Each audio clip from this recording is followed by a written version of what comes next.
Once upon a time, in a great sea, there lived a giant whale named Chuck. Hey, buddy, how's it going?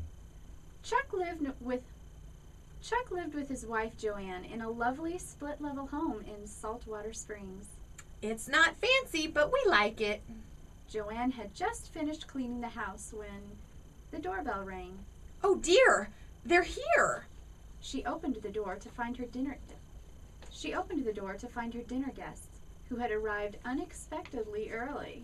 Tom, Nancy, what a pleasant surprise. Sorry, we're a little early. A little? It was just more convenient this way because we had to drop little Nemo off at practice. He's a starter on this year's synchronized swimming team. How exciting. Oh, they grow up so fast. Yes, he's gotten to that awkward age. He's all arms and tentacles. Oh, Joanne! I love what you've done with your home! A sunken living room? The whole house is sunken. And how do you like my new furniture? Oh, Mediterranean! That's become so popular around here. Just then, a sporty SUV pulled into the driveway. Oh, good. Chuck's finally home. Hello, honey. How was your day? Don't ask.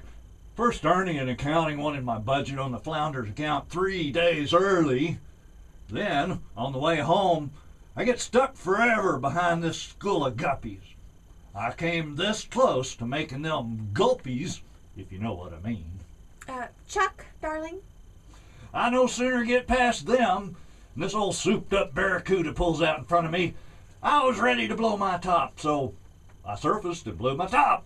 The last thing I need is company. Suddenly, Chuck realized they weren't alone. You remember the squids, Tom and Nancy, our dinner party? That's tonight?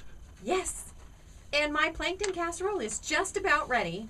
And so Chuck and Tom spent the next 27 minutes shaking hands. Chuck, you old bottom feeder. Tom, good to see you. Say, is that your Stingray out in the drive? Oh, yes.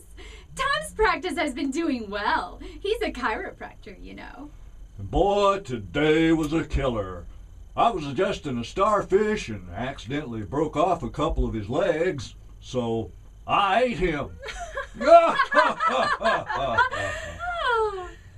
I hope you didn't spoil your appetite. Here, have some hors d'oeuvres. Peanut butter and jellyfish! My favorite! But suddenly, Chuck realized something was very wrong. Oh, something is very wrong. What's the matter, darling? I don't feel so good. It's my stomach. Do you need some whale locks? Why not let my Tom take a look? He's a doctor. What's he gonna do, pop my neck? I don't even have a neck. Say, Chuck, you are looking a little green around the gills. I don't have gills either. I'm a whale, for Pete's sake. You sure you're a doctor? Well, hon, maybe it was something you ate. Nah, I was... Wait a minute. And Chuck suddenly remembered that little out-of-the-way deli near the surface. I did have a sub for lunch the other day. Came with a little kosher pickle. Oh? Did you have the Reuben? No, I think they called it the Jonah. But that was 3 days ago, and that thing feels like it's still squirming around down there. But I thought you had stopped going to that little deli. I had. Something just compelled me to give it another try, and it seemed fresh. I mean, it just came off the boat. Doesn't get any fresher than that. And that's when Dr. Squid finally came up with some sound medical advice. Chuckster, I think you should regurgitate by means of expulsion. Oh, Tom, you're so wise! You want me to do what? Well, in layman's terms, give it the old heave-ho. Unfortunately, being a whale, Chuck had no fingers. How am I going to do that? Suddenly, it became painfully obvious as Chuck realized he had a higher calling. Uh-oh! I can't hold her.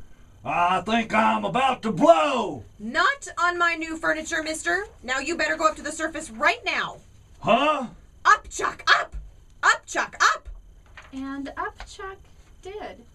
And so, except for one little mishap, Joanne's dinner party was a whale of a success. Dr. Squid sent them a bill for a house call. He's a doctor, you know. Chuck vowed to never again eat kosher, and Jonah, in dire need of a 3-day bath, eventually washed up on shore. The end.